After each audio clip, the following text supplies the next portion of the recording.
इस एडवेंचरस कहानी की शुरुआत होती है एक ऐसे बुरे जनरल को दिखाते हुए जो कि अपने किंगडम के ही राजा को जान से मरवाना चाहता था। उनके किंगडम के राजा का नाम कैस्पियन होता है। इसीलिए अब जनरल ने गुस्से में आकर अपने ही सैनिकों को कह दिया कि तुम जाकर कैस्पियन को जान से मार दो। सारे सैनिक निकल पड़े होते हैं राज दरबार में जाकर उस राजा को जान से खत्म करने के लिए। हमें तो राजा कैस्पियन अपने बेड पर सोते हुए दिखाई देते हैं, लेकिन वहां पर सैनिक पहुंचते इससे पहले वहां उसके मास्टर कॉर्नेलियस पहुंच जाते हैं। कॉर्नेलियस ने तो कैप्सियन को वहां से उठाया और एक दूसरे कमरे में लेकर चले गए क्योंकि उनकी जान को खतरा जो था। और अब कैप्सियन और कॉर्नेलियस दूसरे कमरे से सारी चीजें देखते हैं कि कैसे जनरल और उसके सभी सैनिक राजा के कमरे में आकर उसकी बेडशीट पर लगातार हमला करते जा रहे हैं क्योंकि उनका मेन इंटेंशन था राजा कॉर्नेलियस को मारना, जिससे कि पूरी सत्ता जनरल के हाथों में आ जाएगी। कैप्सियन और उसके मास्टर कॉर्नेलियस इस बात से काफी डर जाते हैं और सीधा वहां से भागने लगते हैं। मास्टर कॉर्नेलियस ने तो राजा कैप्सियन को एक सायरन दिया था जो कि एक राजकुमारी सुजैन का होता है।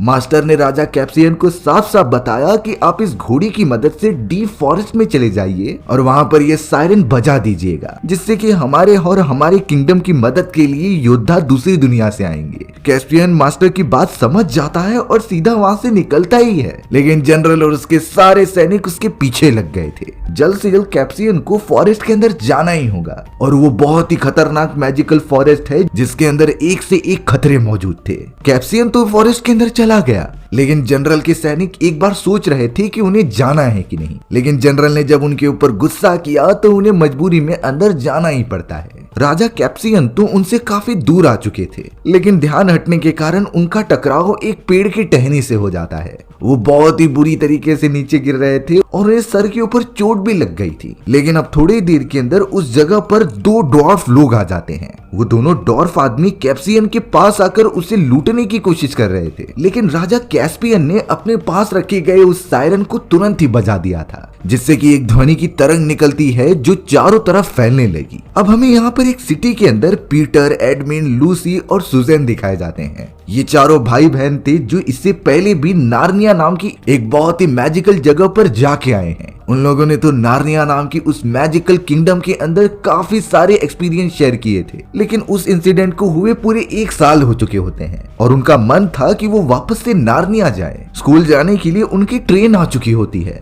लेकिन वो ट्रेन समय के साथ साथ इतनी फास्ट होती जा रही थी कि वहां पर अब एक अजीब तरीके का मैजिकल पोर्टल ओपन हो गया। चारों भाई बहन जब उसके अंदर जाते हैं तो वो डायरेक्टली टेलीपोर्ट होके पहुंच गए थे नार्निया के अंदर, यानी कि वो मैजिकल दुनिया जहां पर राजा कैस्पियन ने वो सायरन बजाया था। और उसी सायरन की वजह से ये योद्धा दूसरी दुनिया से नार्निया के अंदर आ चुके हैं। यही बात उनके मास्टर कॉर्नेलियस भी कह रहे थे। पीटर, एडमिन, लूसी, सुजैन ये सारी चीजें देखकर काफी खुश हो जाते हैं कि वो वापस से अपनी फेवरेट जगह पर आ चुके हैं। वो जल्द से जल्द अपने सिटी की तरफ जाने लगे, लेकिन वो देख पा रहे थे कि सिटी पूरी तरीके से डिस्ट्रॉय हो चुकी है। लास्ट टाइम उन लोगों ने जब विजिट किया था तो ये सिटी काफी खुशहाल हुआ करती थी, लेकिन अब वो पूरी बंजर हो चुकी है। आखिर ऐसा किसने किया होगा उनमें से किसी को नहीं समझता। फिलहाल के लिए वो चारों एक तहखाने में चले जाते हैं जहाँ पर इंडिविजुअल के बॉक्सेस रखे गए थे और उसके अंदर उनके कॉस्ट्यूम्स होते हैं जो बहुत ही बड़े राजकुमार और सोल्जर्स के थे।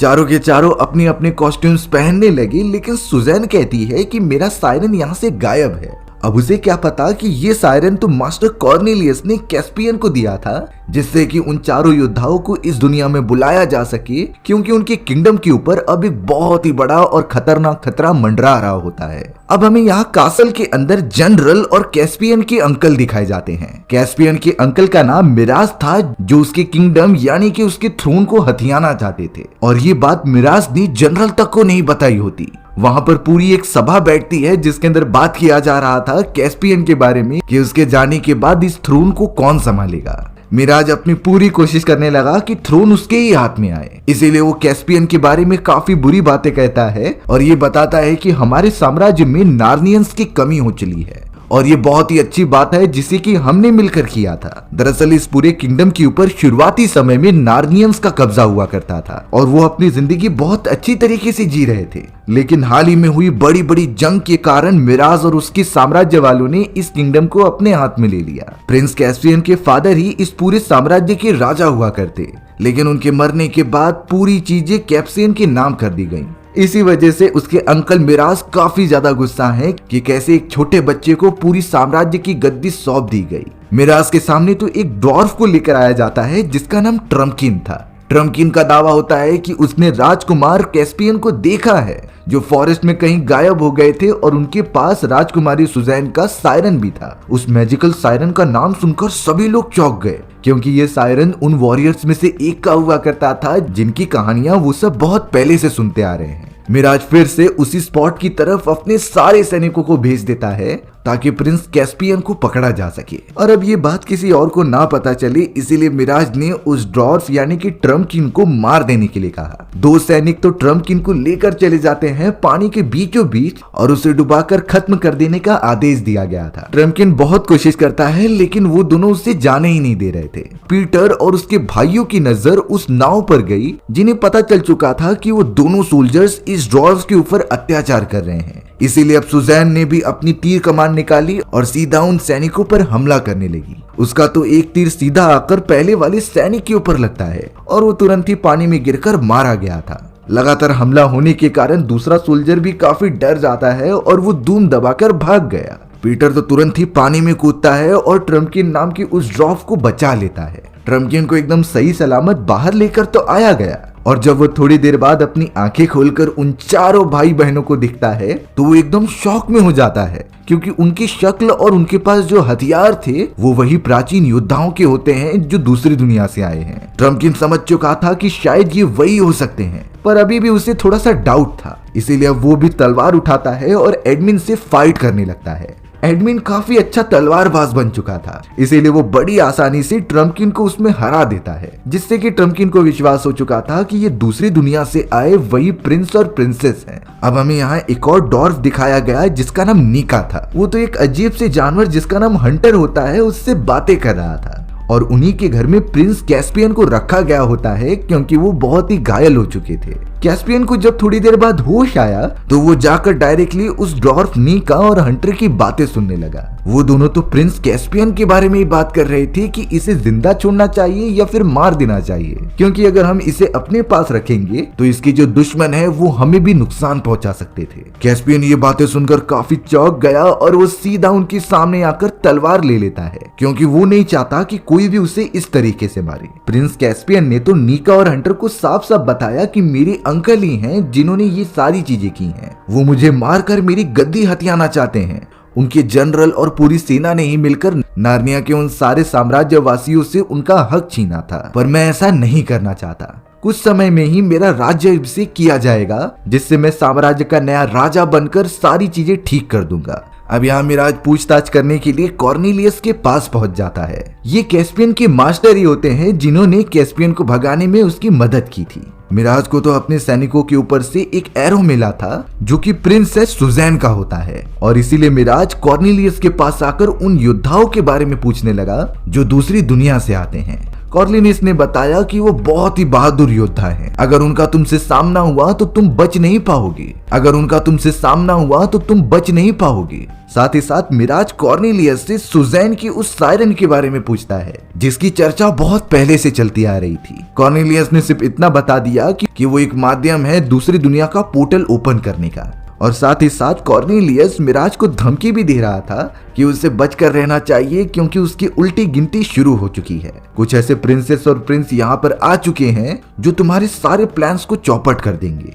पर मिराज यहाँ पर बिल्कुल भी नहीं डर रहा था क्योंकि उसके पास इतने लाखों की सेना होती है। मिराज ने सारी इंफॉर्मेशन निकालकर अपने सैनिकों को बोल दिया कॉर्नेलियस को बंदी बनाकर रखने के लिए। अब कॉर्नेलियस को इस हालत में देखकर सोपिस नाम का एक मेंबर जो कि मिराज के अगेंस्ट हुआ करता था वो बहुत ही ज्यादा सोच में पड़ जाता है। पर अब मिराज ने तो जनरल और सोपिस को बुलाकर ये बताया कि हमें एक ब्रिज बनाना होगा उस बड़े से समुद्र के ऊपर जिससे हमारी पूरी सेना फॉरेस्ट के अंदर चली जाए और प्रिंस कैस्पियन को ढूंढ कर निकाले। हमें उन चारों वॉरियर से पहले कैस्पियन को ढूंढना होगा। वहीं अब हमें कैस्पियन को दिखाया गया जो कि फॉरेस्ट के अंदर लगातार बढ़ते जा रहे थे, लेकिन अब उनके पीछे नीका और हंटर भी लग जाते हैं जो बोल रहे थे कि ये फॉरेस्ट बहुत ही खतरनाक है, इसीलिए हमें आपके साथ ही रहना पड़ेगा। पर वो सभी जैसे ही आगे बढ़े तो वहां कई सारे सोल्जर्स आ जाते हैं जिन्होंने अपने बो एंड एरो की मदद से उन पर हमला करना स्टार्ट किया, लेकिन एक तीर सीधा आकर हंटर को लग जाता है। कैस्पियन इस तरीके से दूर नहीं जा सकता था क्योंकि वो एक अच्छा राजा होता है और वो हंटर को देखने चला आया। सारे सैनिक फिर भी उनके ऊपर वार तो करते हैं, पर अचानक वहां पर एक छोटा सा चूहा आ गया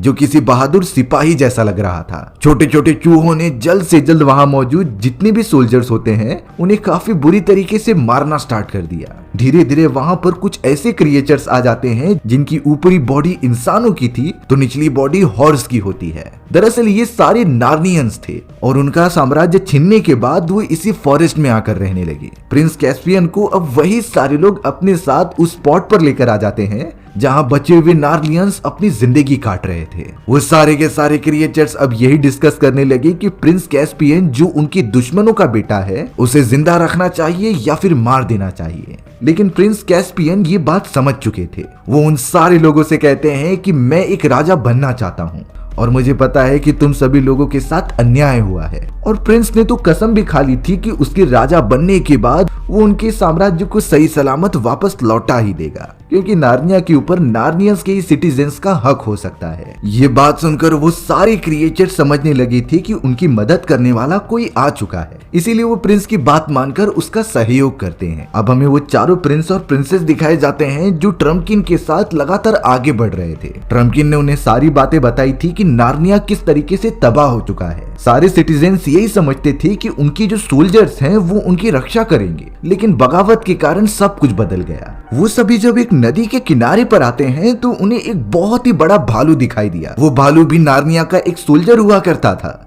लेकिन पता नहीं क्यों वो अपनी प्रिंस और प्रिंसेस पर हमला करने के लिए आगे बढ़ता है। ट्रम्पकिन ये देखता है और उस भालू के ऊपर हमला करके उसे मार देता है, नहीं तो वो सुजैन और बाकी लोगों को चोट पहुंचा सकता था। ट्रम्पकिन ने उन्हें समझाया कि भले ही ये सारे जानवर हमारे साथ हुआ करते, लेकिन सब कुछ खत्म होने के कारण ये आउट ऑफ कंट्रोल हो गए और इन्हें लगने लगा कि अपने ही लोग उन्हें मारना चाहते हैं। इसीलिए अब इसका सोल्यूशन एक ही चीज हो सकता था कि नार्निया के ऊपर वापस से साम्राज्य स्थापित किया जाए। वो सभी तो फॉरेस्ट के रास्ते से आगे बढ़ने लगे जहां पर उन्हें मिराज के कई सारे सिपाही दिखाए जाते हैं। वो सारे सिपाही मिराज के कहने पर ब्रिज बना रहे थे जिससे उनकी पूरी सेना बड़ी आसानी से फॉरेस्ट में पहुंच जाए और प्रिंस कैस्पियन को ढूंढ कर निकाले। पीटर और उसके भाई बहन इतने सारे सैनिकों से अकेले नहीं लड़ सकते, उन्हें इसके लिए सेना चाहिए जो अभी उनके पास नहीं थी। इसीलिए फिलहाल के लिए वो फॉरेस्ट के अंदर ही चले गए। यहाँ पर उनकी छोटी बहन लूसी जब सोई हुई थी तो उसे एक विजन आता है। उसमें वो देख रही थी कि नार्निया के फॉरेस्ट उसे गाइड कर रहे हैं उनके प्रोटेक्टर एस्लैन के पास लेकर जाने के लिए। एस्लैन एक बहुत ही बहादुर लायन होता है जो नार्निया साम्राज्य का एक बहुत ही बड़ा प्रोटेक्टर और राजा हुआ करता था, लेकिन पिछले लड़ाई में एस्लैन को बुरी तरीके से मार दिया गया और एक तरीके से कहा जा सकता है कि एस्लैन ने अपनी कुर्बानी दे दी। सुबह होते ही लूसी की जब नींद खुली तो उसे फॉरेस्ट के अंदर से कुछ आवाजें आती हैं। लूसी जैसे ही देखने गई तभी पीटर उसके पीछे आकर उसे रोकता है, क्योंकि वहां पर एक खतरनाक क्रिएचर था जो एक विच के लिए काम करता है। पीटर लूसी को तो बचा ले रहा था, लेकिन तभी उसके पीछे से कोई हमला करता है। पीटर ने भी अपनी तलवार निकाली और उससे फाइट करने लगा। फिर बाद में पता चला कि वो और कोई नहीं बल्कि प्रिंस कैस्पियन है जो अपने पूरे नार्निया के सोल्जर्स के साथ वहां पर आ जाते हैं। सारे नार्निया के वासी जब उन चारों प्रिंस और प्रिंसेस को देखते हैं तो वो समझ गए कि ये तो हमारे ही साथी हैं। पीटर कैस्पियन को भी पहचान लेता है और वो दोनों एक दूसरे से बातें शेयर करते हैं। ये कंफर्म होने के बाद कि वो दोनों एक दूसरे के दुश्मन नहीं हैं, सभी एक साथ मिलकर उस स्पॉट पर चले जाते हैं जहां नार्निया के रहीवासी रह रहे थे। कैस्पियन ने सब कुछ बता दिया था कि किस तरीके से मेरे साम्राज्य के लोग मेरी ही गद्दी हथियाना चाहते हैं और इन सब के पीछे मेरे ही अंकल थे। पीटर, एडमिन, लूसी और सुजैन को जब ये पता चला कि उन्हीं साम्राज्य के लोगों ने नार्निया वासियों को मारा था तो वो काफी गुस्सा हो जाते हैं। खास करके पीटर जो अब कहने लगा कि हमें उन सभी सैनिकों को मारना होगा। कैस्पियन और सारे लोग उन्हें एक गुफा के अंदर लेकर आते हैं जहां वो सब सेफ रहते थे। उस जगह पर तो हर एक सैनिक काफी अच्छे हथियार बना रहा होता है लड़ाई के लिए, क्योंकि उन्हें अंदाजा था कि आने वाले समय में उन्हें अपने साम्राज्य को वापस लेने के लिए लड़ना तो पड़ेगा ही। उस जगह के अंदर ही हमें वो ब्रिक दिखाए जाते हैं जहां पर एस्लैन का कत्ल किया गया था और अब इतनी सारी सेना बल को देखते हुए पीटर कहता है कि हमें इसी वक्त हमला करना चाहिए अपने दुश्मनों पर, क्योंकि रात का समय है और उन्हें जरा भी एक्सपेक्टेशन नहीं होगी कि हम इस तरीके से उन पर हमला कर सकते हैं। प्रिंस कैस्पियन भी इस बात पर सोचने लगे थे, बट सुजैन डायरेक्टली मना करती है कि इस समय हमें पूरी प्लानिंग के साथ जाना चाहिए।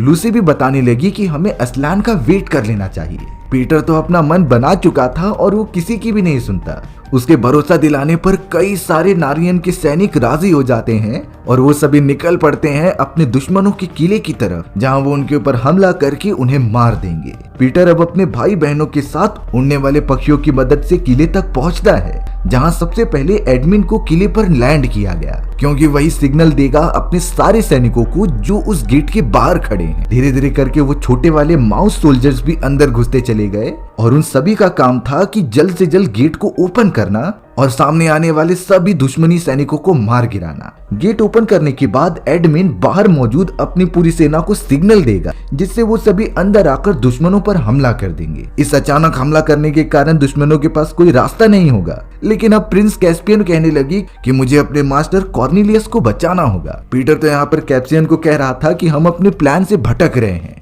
लेकिन कैप्सियन यहाँ पीटर की बात बिल्कुल भी नहीं मानता। वो सीधा चला गया था अपने मास्टर कॉर्नेलियस को बचाने के लिए। पीटर और सुजैन के पास कोई और रास्ता न होने के कारण वो भी अब आगे बढ़ने लगे थे। थोड़ी देर में ही कैस्पियन जब अपने मास्टर के पास पहुंचता है और उन्हें आजाद कराता है, तो मास्टर सिंपली इतना कह रहे थे कि तुम अपने फादर की तरह मिराज को बिल्कुल अंडर एस्टिमेट मत करना, वो सब कुछ जानता है और तुम्हारे ऊपर भारी पड़ सकता है। कैस्पियन ये बातें समझ गया और सीधा मिराज के कमरे में चला जाता है। उसने तो अपने अंकल मिराज के ऊपर तलवार रख दी और कहा कि क्या तुमने मेरे फादर को मारा है। मिराज की हंसी से ये पता चल जाता है कि उसने ही कैस्पियन के फादर को बुरी तरीके से मारा था। मिराज की वाइफ कैस्पियन पर भी बो एंड एरो पॉइंट कर देती है। वहां पर तो अब पीटर और सुजैन भी आ चुके थे, लेकिन अब कैस्पियन की ये सच्चाई पता चलने के कारण उसे अपने अंकल पर बहुत गुस्सा आ रहा था। बट इससे पहले वो मिराज को मारता तो मिराज की वाइफ कैस्पियन पर हमला कर देती है, जिससे मिराज को वहां से भागने का मौका मिल गया। मिराज तो जल्द से जल्द अपने सैनिकों को आगाह कर देता है इस हमले के लिए, और अब देखते ही देखते सभी सैनिक पीटर और उसके साथियों पर हमला करने लगे। एडमिन जिसे की सिग्नल देना था उसके ऊपर भी लगातार हमला होने के कारण वो बिजी हो जाता है। जितने भी लोगों को असाइन किया गया था कि वो डोर ओपन करेंगे, और एडमिन ने भी अब सिग्नल दे ही दिया था। सारी की सारी नार्नियन की सेना अब उनके किले के टेरिटरी में आ जाती है और अब होने लगी थी एक बहुत बड़ी जंग, जिसमें ऑब्वियसली नार्नियंस की सेना काफी अच्छी तरीके से जीत रही होती है। पर उन्हें क्या पता था कि मिराज ने इसके लिए बैकअप प्लान पहले से तैयार रखा है। उसने अपनी इतनी सेना की टुकड़ी बुला ली जिससे अब नार्नियंस कमजोर पड़ने लगे थे। पीटर और कैस्पियन ये नोटिस कर रहे थे कि वो धीरे धीरे हारते जा रहे हैं और बड़े पैमाने पर उनके सैनिक मर रहे हैं। इसी वजह से अब और हमला ना करने के कारण उन्हें फिलहाल के लिए पीछे हटना होगा। पर मिराज तो अपने सैनिकों को बोल देता है कि तुम सभी गेट बंद कर दो, और गेट अगर एक बार बंद हो गया तो सारे के सारे लोग मारे जाएंगे। तभी नार्निया का एक बुल सोल्जर उस गेट को अपने हाथों से पकड़ लेता है, जिससे कि उसके सभी साथी बाहर निकल जाएं। पीटर अपने भाई बहनों और सोल्जर्स के साथ बाहर तो निकलने लगा होता है, पर अब मिराज ने उसी बुल सोल्जर को एरो से मारना स्टार्ट किया, जिससे कि वो गेट ऊपर गिरने की वजह से वो सोल्जर भी मारा गया। कई सारे नार्नियन सैनिक अभी भी अंदर मौजूद थे, जिससे कि मिराज के कहने पर बहुत बुरी तरीके से मरवा दिया गया। बचे हुए सैनिक ये दर्दनाक मंजर बाहर से देख रहे होते हैं, क्योंकि वो अभी के लिए कुछ नहीं कर सकते। एक बहुत ही बड़ी हार देखने के बाद वो सभी अपने प्लेस पर आते हैं और पीटर तो कैस्पियन के ऊपर ही चिल्लाने लगा कि तुम्हारी लापरवाही की वजह से सारा प्लान चौपट हो गया। कैस्पियन भी पीटर पर चिल्ला रहा था कि ये प्लान तुम्हारा था, सभी ने मना किया पर तुमने भरोसा दिलाया कि हम जीत सकते हैं। उस हिट ऑफ द मोमेंट में सभी लोग बहुत परेशान थे। उनके पास तो कोई और भी प्लान नहीं था अपने साम्राज्य को वापस लेने का। कैस्पियन अब काफी फ्रस्ट्रेट हो चुका था, तो वो डॉर्फ उसे एक गुफा में लेकर जाता है। उस गुफा के अंदर दो क्रिएचर्स मौजूद थे जो कैस्पियन को ये कह रहे होते हैं कि अगर तुम चाहो तो हम मिराज को मार सकते हैं, लेकिन तुम्हें हमारा एक काम करना होगा। कैस्पियन यही चाहता था, इसीलिए वो उन क्रिएचर से उनकी शर्त पूछता है। तभी अचानक दोनों ही क्रिएचर्स ने उस गुफा के अंदर एक तलवार निकाली और उस तलवार की मदद से काफी बर्फीली जगह बनाने लगे। बर्फ के अंदर तो हमें एक खतरनाक विच की तस्वीर दिखाई जा रही थी जो सालों पहले मारी जा चुकी थी, और इस व्हाइट विच को एस्लैन की सेना ने ही मारा था। यानी कि वो दोनों क्रिएचर्स चाहते थे कि वो व्हाइट विच वापस से जिंदा हो जाए। वो दोनों क्रिएचर तो कैस्पियन को पकड़कर जबरदस्ती उसका ब्लड निछावर करने के लिए आगे बढ़ते ही हैं। तभी वहां पीटर और उसके भाई बहन आ गए। जिन्होंने उस रिचुअल को पूरी तरीके से रोक दिया और उस व्हाइट विच के बनाए गए फॉर्म को पूरी तरीके से डिस्ट्रॉय किया। नहीं तो अगर वो जिंदा हो जाती तो चारों तरफ तबाही होने लगता।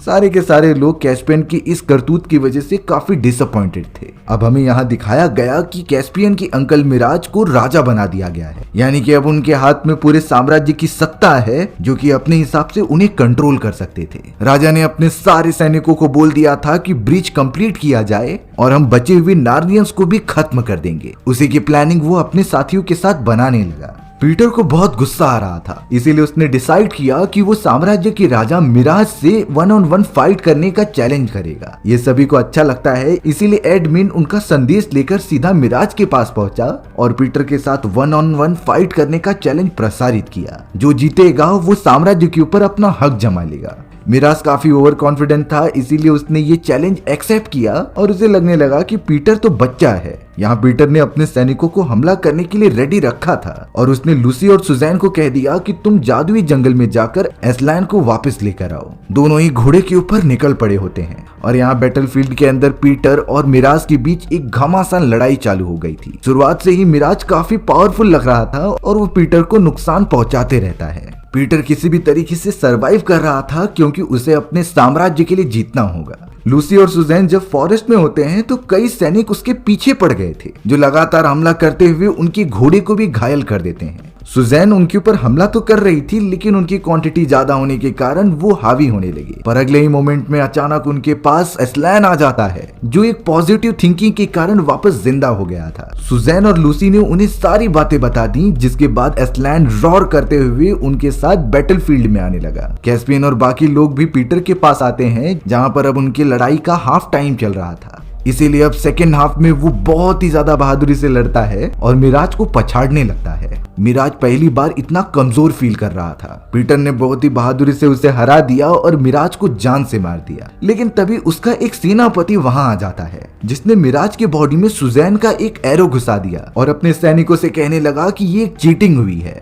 सुजैन ने इसे जान से मार दिया है, ना कि पीटर ने। और अब यही टेक्निक अप्लाई करने के बाद उस सेनापति की पूरी सेना काफी गुस्से में आ गई जो अब हमला करने के लिए आगे बढ़ती है नार्नियंस के ऊपर। वो भी अब अपनी पूरी सेना के साथ हमला करने लगे। हमें तो अब एस्लैन दिखाया गया जिसके एक रोर की वजह से कई पेड़ पौधे जिंदा हो जाते हैं और उन पेड़ पौधों ने दुश्मनों को साफ करना स्टार्ट कर दिया। यहाँ पीटर और प्रिंस कैस्पियन एक साथ मिलकर प्लान बनाते हैं और दुश्मनों की पूरी सेना को एक साथ घेरने के लिए कहते हैं। इस तरीके से कंबाइन एफर्ट डालने के कारण वो बहुत ही अच्छा परफॉर्म कर रहे थे। उनके बहुत कम सैनिक मारे जाते हैं और दुश्मन कमजोर पड़ते जा रहे थे। एस्लैन भी उस जगह पर पहुंच चुका था जो जादू की मदद से समुद्र के देवता को जिंदा करता है और पानी की बहुत बड़ी बड़ी लहरें दुश्मनों के ऊपर मारने लगता है। सारे के सारे दुश्मन पानी में बहते चले गए और उस सेनापति का भी खात्मा हो जाता है। यानी कि एस्लैन और उसके साथियों ने मिलकर पूरी तरीके से अपने साम्राज्य को वापस ले लिया है। पीटर और उसके भाई बहन एस्लैन के पास आकर अपना सर झुकाते हैं। एस्लैन ने बड़े सम्मान के साथ कैप्सियन को राजा बना दिया। सारी चीजें ठीक होने के बाद अब वो समय आ चुका था जब एस्लैन सभी के साथ न्याय करे और उन्हें आजादी दे कि वो कहीं भी जा सकते हैं। एस्लैन ने तो एक पोर्टल ओपन कर दिया था दो पेड़ों के बीच, यानी कि इस जगह से अगर जो जाना चाहता है वो जा सकता है। साथ ही साथ पीटर और उसके भाई बहनों का भी समय आ चुका था क्योंकि उन्होंने अपना मिशन कंप्लीट जो कर लिया है। पीटर और सुजैन ने तो अपना लेसन कंप्लीट कर लिया, जिसमें अभी शर्त थी कि पीटर और सुजैन अब कभी नहीं आ सकते। लेकिन एडमिन और लूसी के पास एक और चांस है कि वो इस दुनिया में आकर काफी अच्छी चीजें सीख सकते हैं। चारों के चारों भाई बहन पोर्टल की मदद से अपने शहर में पहुंच गए जो उसी मोमेंट पर अराइज होते हैं जहां वो मेट्रो के लिए वेट कर रहे थे। वहां पर तो जरा भी समय आगे पीछे नहीं हुआ होता। चारों के चारों भाई बहन ट्रेन के अंदर बैठकर बोर्डिंग स्कूल की तरफ निकल पड़े होते हैं और हमारी ये कहानी यहीं पर खत्म हो गई। सो व्यूअर्स, आपको ये स्टोरी कैसी लगी कमेंट सेक्शन में बताना भूलना मत। और अगर आपको मेरा एक्सप्लेनेशन 1% भी अच्छा लगा होगा ना तो वीडियो को लाइक एंड चैनल को सब्सक्राइब जरूर कर देना। मिलते हैं इसी तरीके की मजेदार वीडियोस में, तब तक के लिए बाय बाय।